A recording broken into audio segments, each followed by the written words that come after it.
ladies and gentlemen. Dear friends, on behalf of Size Consultancies, I take a pleasure to welcome you all for the fantastic seminar by our beloved KJ sir. Dear friends, Size Consultancy has launched Train to Gain program, an episode of 13 seminars which will bring enlightenment for all the directors, owners and professionals. Today we have gathered for third seminar of making of a decision out of the 13 sessions of Train to Gain program saga. I would like to call upon stage one of the finest trainer, prominent consultant and great motivational personality, Kedar Joshi sir. Welcome you, Kedar. Good afternoon everybody. अरे यार ये तो बगैर खाने वाली good afternoon थी यार. खाने के साथ में कुछ गुड आफ्टरनून होनी चाहिए, जोरदार होनी चाहिए. Good afternoon everybody. Thank you thanks a lot. Dear friends, this is a program called Train to Gain program. We have seeing a lot of new faces today, and there are total 13 sessions in this program that we are going to conduct and making of decision. Okay, we are going to have total 13 sessions. Already we have dear friends, decision making के बारे में क्या कोई मुझे कुछ बता पाएगा? Can anyone say something? Someone?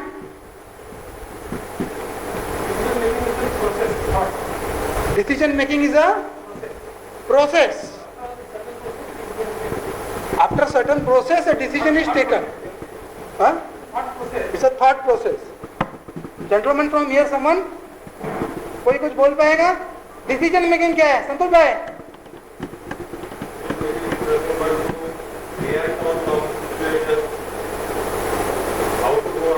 How to go about an situation. Okay. तो ये साहब बता रहे हैं कि how to go about an situation, on the situation. Okay. ये साहब बता रहे हैं कि ये प्रोसेस है, ये प्रोसेस के बाद में उसको लिया जाता है. ओके. और कोई कुछ बताना पाएगा? Someone? No one? Yes, sir. Dear friends, we will come to know lot of things about decision making today and making of decision today. Okay.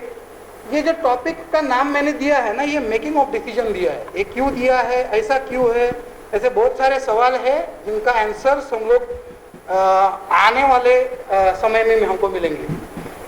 Dear friends, start with my slides. Making of decision. There are certain stages in the business. Business जो है stages से जाता है. ये आप लोग मानते हो नहीं मानते हो? एवरीवन एक्सेप्ट्स इट और नो? यस और नो? तो ये जो स्टेजेस है ना, फर्स्ट हम लोग वहां से चालू करते हैं. वो बैंकिंग इंडस्ट्री हो, इंश्योरेंस इंडस्ट्री हो, इंश्योरेंस सेगमेंट हो, कॉर्पोरेट कंपनी हो, स्मॉल एंड मीडियम एंटरप्रेन्योर हो, कोई भी हो, he has to go through this stages. This is a compulsion. Basically ये स्टेजेस से ही बिजनेस गुजरते हैं. तो first stage is early infant stage, जहां पे हम लोग एक छोटा सा प्रोजेक्ट बनाते हैं या प्रोजेक्ट बना हुआ रहता है, उसके ऊपर काम करते हैं, या विरासत में कुछ बिजनेस मिला हुआ रहता है, या दुकान मिला हुआ रहता है, या अपना खुद का कुछ छोटा मोटा ट्रेडिंग का कारोबार रहता है, कुछ ना कुछ होता है, या हम लोग करते हैं. इसके बाद में ये इन्फेंट स्टेज में हम लोग काफी सारे समस्याएं फेस करते हैं. बहुत सारी डिफिकल्टीज इस इन्फेंट स्टेज में होती है. इन्फेंट स्टेज जो होता है, जैसे बिजनेस शुरू करने वाली बात हो, पैसे की लागत हो, थॉट प्रोसेस हो, आइडियाज हो, पूरी तरह से पैकेजिंग डेवलप नहीं है, पूरी तरह से प्रोडक्ट डेवलप नहीं है, अगर कोई भी चीज हो, उसको इन्फेंट स्टेज में बहुत सारे प्रॉब्लम्स होते हैं. स्ट्रेटेजिकल प्रॉब्लम्स होते हैं, फाइनेंशियल प्रॉब्लम्स होते हैं, HR मैनेजमेंट रिलेटेड प्रॉब्लम्स होते हैं, लेबर ओरिएंटेशंस के प्रॉब्लम्स रहते हैं, फैक्ट्री लागत के प्रॉब्लम्स रहते हैं. अनगिनत प्रॉब्लम्स इस इन्फेंट स्टेज के अंदर हर बिजनेस को रहते हैं. डियर फ्रेंड्स, इसके बाद में जो है, जो सेकंड स्टेज आती है, वो है अर्ली सक्सेस स्टेज, जहां पे हम लोग एक इन्फेंट स्टेज से थोड़ा सा आगे बढ़ते हैं, अपने प्रोडक्ट को या सर्विसेज को या जो भी अपना कारोबार है, ट्रेडिंग हाउस है या जो भी है, बिजनेस है, मैन्युफैक्चरिंग है, जो भी अपने को करना है, फाइनेंस की लागत लगानी है या छोटा मोटा हम लोग मेहनत करके लागत लगा भी देते हैं, और इस सेकंड स्टेज में हम लोग एक छोटा सा सक्सेस हमको मिल जाता है कि हमको इस बात का पता चल जाता है कि yes we are successful, my line of action is right, whatever I am trying to do is right, acceptability is there in the market, मेरे जो काम करने का तरीका है वो सही जा रहा है, सही मायने में एक अंदाजा आ जाता है कि हाँ मुझे अर्ली सक्सेस मिल रहा है। फिर वो बैंक हो, पतपेड़ी हो, इंश्योरेंस पॉलिसी भी कुछ सालों पहले हिंदुस्तान में जब चालू हुई थी तो उस स्टेजेस से ही गई थी। डाई जी भी आज जो वर्ल्ड की नंबर 5th रैंकिंग पोजीशन पे जाने के कगार पे खड़ी है, जापानीज ऑर्गेनाइजेशन, वो भी एक समय पे इसी दौर से जा रही थी। आज LIC हो, मैक्स हो, जो भी हो, आज ग्लोबली स्प्रेडेड कंपनियां हो, मैन्युफैक्चरिंग यूनिट्स हो, स्टेट बैंक ऑफ इंडिया हो, जो आज बड़े पैमाने पे काम कर रही है हिंदुस्तान में, हिंदुस्तान के बाहर, वो सारी कंपनियां इस स्टेजेस के साथ ही निकल गई। उसके बाद में थर्ड स्टेज आता है success acceleration and growth sales multiplier stage. Growth multiplier stage आता है, मल्टीप्लायर सेल्स, यहाँ पे सेल्स की मल्टीप्लायर ग्रोथ होती है। यहाँ पे टोटल कंपनी का फोकस, टोटल जो फोकस होता है कंपनी का पूरी सेल्स की तरफ होता है, क्योंकि सक्सेस मिला हुआ रहता है। अभी अपने को एक्सपांशन पे जाना है, पूरा जो फोकस है वो पूरा का पूरा फोकस सेल्स की तरफ लगा हुआ रहता है। काफी कॉन्सेंट्रेटेडली हम लोग सेल्स करते हैं, क्योंकि अपने को एक्सीलरेटेडली अपने को नए ब्रांचेस ओपन करने होते हैं, नई टेरिटरीज ओपन करनी होती है, नए स्टेट्स के अंदर जाना होता है, अपने को अपने सेल्स के ऊपर पूरी तरह फोकस्ड होना हम लोग होते हैं। और इस स्टेज से हम लोग गुजरते हैं जहां पे हम लोग कंपनी को एक नए लेवल पे जाके खड़े करते हैं। क्योंकि ये जो स्टेज है ना, ये एज ए इंडिविजुअल भी बहुत इंपॉर्टेंट है। सेल्स ग्रोथ देख लेना, as a policy seller, as a LIC policy seller या मैक्स पॉलिसी सेलर या XYZ पॉलिसी सेलर या कोई भी ऑर्गेनाइजेशन के सेलर, एज ए सेलर आपको लाइफ में एक समय आता है जब आपको बहुत जबरदस्त कंसंट्रेशन सेल्स पे देना पड़ता है। वो इंडिविजुअलिस्टिक लेवल पे हो, एंटरप्रेन्योर लेवल पे हो, जो भी हो, लेकिन या कोई पतपेड़ी हो जिसको बैंक बनना है, बैंक के बाद में उसको शेड्यूल्ड बैंक बनना है, शेड्यूल्ड बैंक के आगे जाके उसको मल्टी स्टेट बैंक बनना है, जो भी बनना है, इस कार्य को आगे चलाने के लिए सेल्स एक ड्राइविंग फोर्स होता है। उसके ऊपर एक समय में जबरदस्त कंसंट्रेशन करना पड़ता है। Any company necessarily surpasses this stage, any individual who is in business necessarily surpasses this stage, उसमें कोई दो राय नहीं हो सकती है। सेल्स के ऊपर फोकस देना ही पड़ता है जबरदस्त। उसके बाद में दूसरा स्टेज आता है जब अपन लोग सेल्स से आगे उठ के एक थोड़ी सी लेवल पे ऊपर चले जाते हैं। देन एक स्टेज आती है, रिफॉर्मिंग स्टेज आती है, जिसमें हम लोग अपनी ऑर्गेनाइजेशन को रिफॉर्म करते हैं। इस सेल्स के दौरान हम लोग कोई प्रेसिडेंट डालते हैं या सेल्स का GM डालते हैं, अगर ऑर्गेनाइजेशन हो तो। अगर इंडिविजुअलिस्टिक लेवल पे हम लोग बात करें सेल्स की, तो इंडिविजुअलिस्टिक लेवल पे हम लोग एक बहुत जबरदस्त मैच्योर्ड सेलर बन जाते हैं, जहां पे हमको पूरी तरह से अपना सेगमेंट मालूम हो जाता है, पूरी तरह से अपने को डिफिकल्टीज का पता चल जाता है, और डिसीजन मेकिंग या आगे की जो रास्ता है अपने को बिल्कुल साफ दिखाई देता है कि मुझे मेरा जो सेल्स है किस लेवल तक जा रहा है, क्या क्या हो रहा है, इस मकाम पे मैं आज आ पहुंचा हूं, मेरा X ग्रोथ हो चुका है लास्ट 2 साल में, 3 साल में, 4 साल में, 5 साल में, जो भी जितना भी एक्सीलरेटिंग गेस्टेशन पीरियड होगा सेल्स का, वो मैं क्रॉस कर चुका हूं। एंड एक मार्केट का पूरी तरह से अंदाजा हो जाता है। और उसके बाद में हम लोग वापस एक इंटरनल फोकस की तरफ जाते हैं, आइदर इंडिविजुअलिस्टिकली या एज ए एंटरप्रेन्योर हम लोग इंटरनल फोकस की तरफ चले जाते हैं, जहां पे हम लोग ऑर्गेनाइजेशन, अपना जो ऑर्गेनाइजेशन को हम लोग रिफॉर्म एंड रीचेंज करते हैं, रिफॉर्म एंड रीचेंज करते हैं। we either reform or we rechange the organization.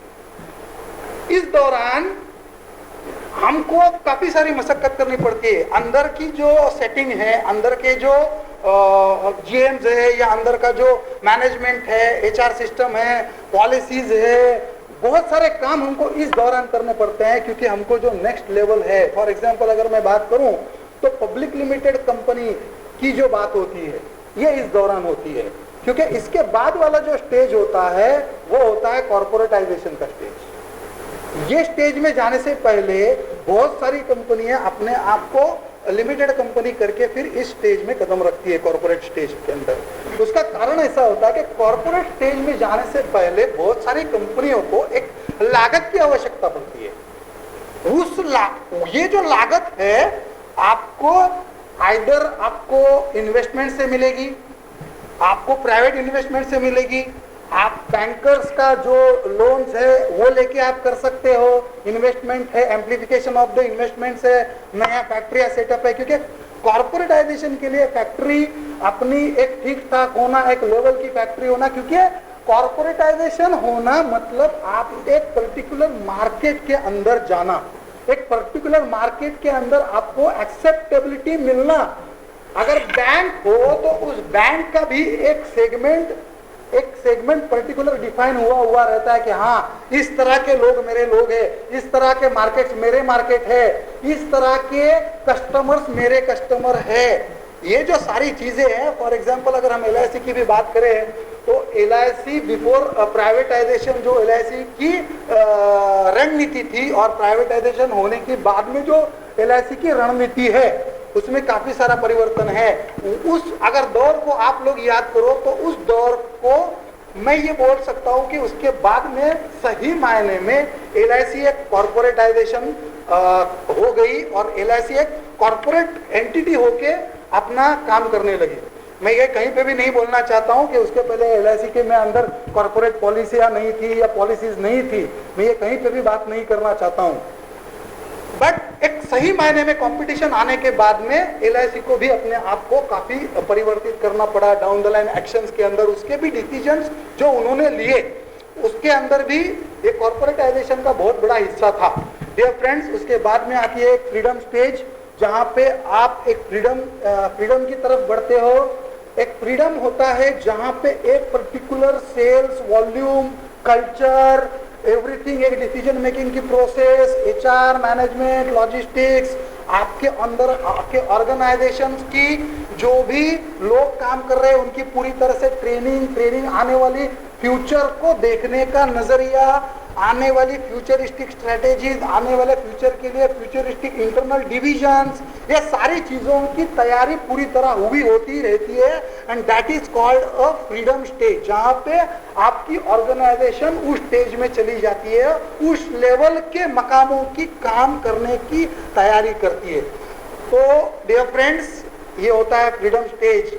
And then it's unclassified stage, जहां पे आज इन्फोसिस जैसी कंपनियां हैं, विप्रो जैसी कंपनियां हैं, गूगल है, फेसबुक है, इन्फोसिस है, all these companies are today unclassified organisation. GAIL है, बहुत सारी ऑर्गेनाइजेशन तो बहुत है. अनक्लासिफाइड में जो चली गई है ऑर्गेनाइजेशन बहुत है, फेडेक्स है, बहुत सारी कंपनियां हैं जो एक अनक्लासिफाइड लेवल पे चली गई है. अनक्लासिफाइड लेवल इज समथिंग, मैं ये नहीं बोलना चाहता हूं कि उनको प्रॉब्लम्स नहीं होते या उनको फ्यूचरिस्टिक व्यू नहीं होता है, खत्म हुआ होता है. नो, इनफैक्ट उनके ऊपर ज्यादा डिफिकल्टीज होती है. जो अनक्लासिफाइड्स में चले जाते हैं उनके ऊपर ज्यादा डिफिकल्टीज होती है. Dear friends, I am slowly taking my conversation to the process of decision making.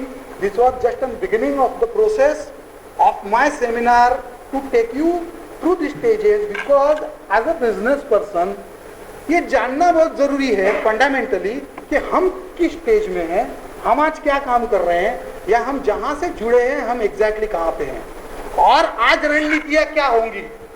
Decision making के सेट्स भी बदलेंगे. जो डिसीजन अनक्लासिफाइड कंपनियां लेंगी वो डिसीजन लेने की प्रोसेस, उस डिसीजन वो क्या डिसीजन लेंगे, उनके डिसीजन के चैलेंजेस, उनके डिसीजन क्या लेने हैं, कैसे लेने हैं, ये भी सारा परिवर्तित होता है। अनक्लासिफाइड है, फ्रीडम स्टेज है, जो भी स्टेज है, आपका जो भी स्टेज है उसके अनुसार आपका जो डिसीजन मेकिंग का जो प्रोसेस है वो भी चेंज होता है। अगर आप इंडिविजुअलिस्टिक बिजनेसमैन हो तो आपको आपका डिसीजन मेकिंग का प्रोसेस क्या होना चाहिए या आप कौन से स्टेज में हो उसके ऊपर यह आधारित है कि आपका डिसीजन मेकिंग आप कैसे करेंगे। तो ये बात तो मैं एक समझना चाहता हूं, कितने लोगों को ऐसा लगता है डियर फ्रेंड्स कि आप लोग डिसीजन लेते हो? कोई मुझे बता पाएंगे? कैन समवन से मी? हाँ सर, कितने लोगों को ऐसा लगता है कि मैं डिसीजन लेता हूं? Do we take decisions? Yes. So can we raise the hand who are going to who feel that we take decision? ऐसे बहुत सारे लोगों को लगता है कि हम लोग डिसीजन नहीं लेते हैं, ऐसे भी लोग हैं अपने पास। Dear friends, अगर हम लोग डिसीजन लेते हैं तो कितने लोगों को ऐसा लगता है कि मेरे सारे डिसीजन परफेक्ट है? Can someone raise hand? Someone? No one?